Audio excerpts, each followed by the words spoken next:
Good day, my name is Sky, and I appreciate you spending some study time with me. I'm here to help you make money in online poker by teaching you key strategies and getting you to take action. Got a great episode for you today, but I want to start by saying Happy Veterans Day to all of our military service members. Your sacrifice is definitely appreciated. So today's podcast is called I Love Surprises in Life, Not in Poker. Go to the show notes page, smartpokerstudy.com/pod463. Let's roll. Gambate! It's 106 miles to Chicago. We got a full tank of gas, half a pack of cigarettes. It's dark, and we're wearing sunglasses. Hit it. I love surprises in life. That's why I do not watch movie trailers. Truly, I don't watch movie trailers. And I can tell you the two movies that really sealed the deal for me on this. Fast and Furious Part 7 and Part 8. In the trailer for 7, they showed an awesome muscle car busting through the front of a gigantic cargo plane. That was in the trailer, and that was the final scene in the movie, the final action-packed scene where Vin Diesel or Dominic Toretto is escaping from the plane. And then, so that really pissed me off seeing that ahead of time, because when I went to see the movie, I realized that that was coming. And then a few years later, Fast and Furious 8, or Fate of the Furious, in the trailer, you see once again Vin Diesel, muscle car, flying over a submarine with missiles on his trail, and they hit the submarine. Of course, once again, this is the final action set piece of the movie. You see it in the trailer, you wait the entire movie for it, you know it's coming, and it ruins the surprise. So truly, like I said, I do not watch movie trailers anymore because of those two. Now, that might seem weird to you, like, how do I decide on what movie to see? Well, I decide on the movie based on the actors, the directors, the writers, the stories, the word of mouth, hearing good news about it from people that I trust. Then I just decide to go see it or not. Another thing, how I don't want to ruin surprises, I don't read Yelp reviews on a new restaurant. I want to experience things fresh, basically be surprised by it, without going into it with any expectations. However, I do not like surprises at the poker tables. I view poker surprises as a sign that I did not plan the hand, and I failed to put in as much thought as my decision warranted. So let's illustrate this with a hand example. You can see a screenshot of this in the show notes page. Here's the action of the hand. Pre-flop, it's folded to me, and I open raise to 3 big blinds with king, queen offsuit. Now, it's folded around to villain 2 in the small blind. He called, and then the big blind folded. So just 2 of us, I'm in position. Now, looking at villain 2's HUD, and like I said, you can see in the show notes page, he's a loose passive fish with VPIP and PFR at 43.13. He also has a short starting stack of just about 60 big blinds or so. And his call pre-flop 2-bet statistic is 28%. So he calls a ton. For those live players out there, all of those numbers, they translate to he plays almost half of his pre-flop hands, 43%, and he calls way more than he raises. Now, we get heads up to the flop, and I hit a gut shot draw on an ace-high board. It's ace, jack, 7. 2 hearts out there. I have the king, queen with the queen of hearts. Now, villain 2's fold to c-bet is 62%, so I make a roughly half-pot c-bet as a bluff, and I expect him to fold. However, villain 2 check-raised my c-bet 3 times my bet. Now, here's the thing. If this play surprised me, and it did, I didn't do my job properly. After you c-bet, the action goes back to your opponent. 3 little buttons pop up on the screen, and you may have heard me talk about this before. Those buttons are your friends. They are your options. Your fold friend is saying, hey, click me. I'm ready to fold the hand. Your call friend is saying, hey, click me. I can call. We can see the turn.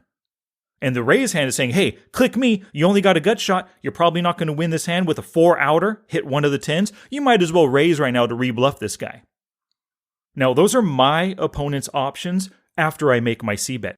It's also my job to put at least a little bit of thought into what option he's most likely to choose, but also think about all the options in general. So his 3 options, remember, he can fold. That means he just hit nothing probably and just giving up. And that's a lovely outcome when all I hold is a gut shot draw. Now he could check and then call, and that means he likely has a pair or maybe a draw with those 2 hearts on the board, or the ace-jack, maybe queen 10 could call. Now the final option, a check raise on this board. Remember, the board is ace-jack 7, and he folds 62% of the time. That check raise is probably going to be top pair or better, maybe even only a 2 pair or better hand. Now, if his check raise surprised me, my reaction could be something like, dang it, what do I do now? Do I fold my gut shot? Do I re-raise bluff him? Just fold and give up my equity? This sucks. However, if I had put some thought into what each potential reaction to my play says about his hand, I wouldn't be surprised, and my play would be pretty obvious. To help you avoid surprises and plan for the rest of the hand before you act, ask this question. What hands would he raise? What hands would he call? This requires that you put some thought into his possible reactions to your action. So let's think about the situation. Remember, the flop was ace-jack 7 with 2 hearts. So what hands would he fold?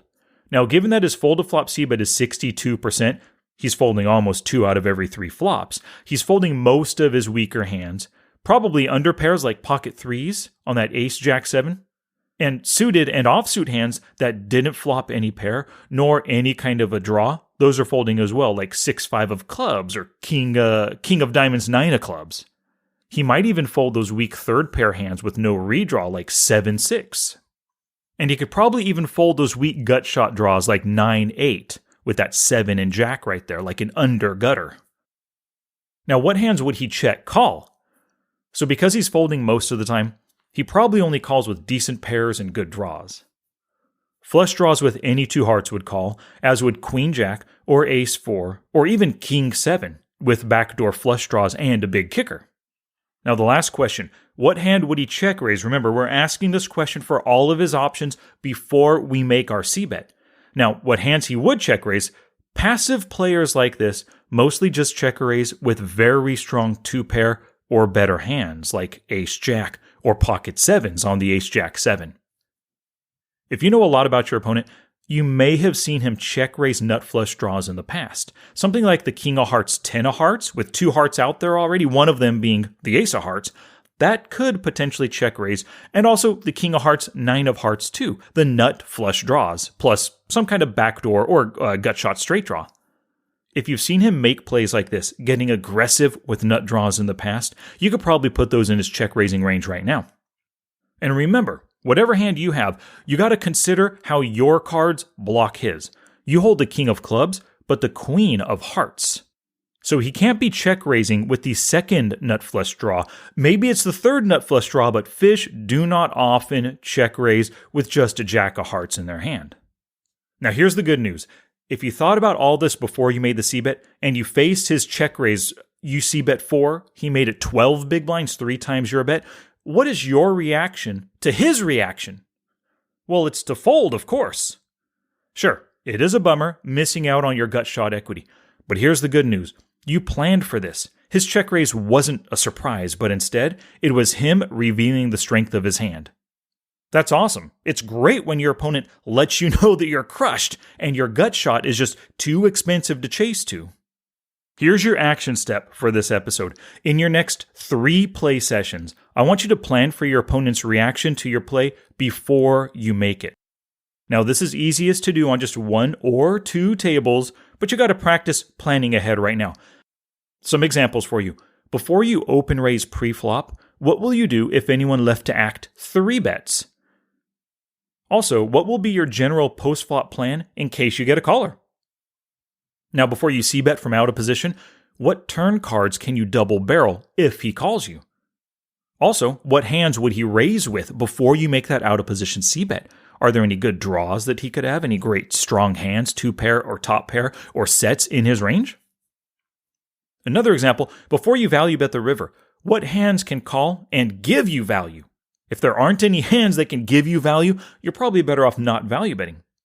Also, what hands would he raise you with, and can you call or re-raise for value? Good luck to you in your upcoming sessions, planning for their actions, planning for their reactions, and avoiding surprises.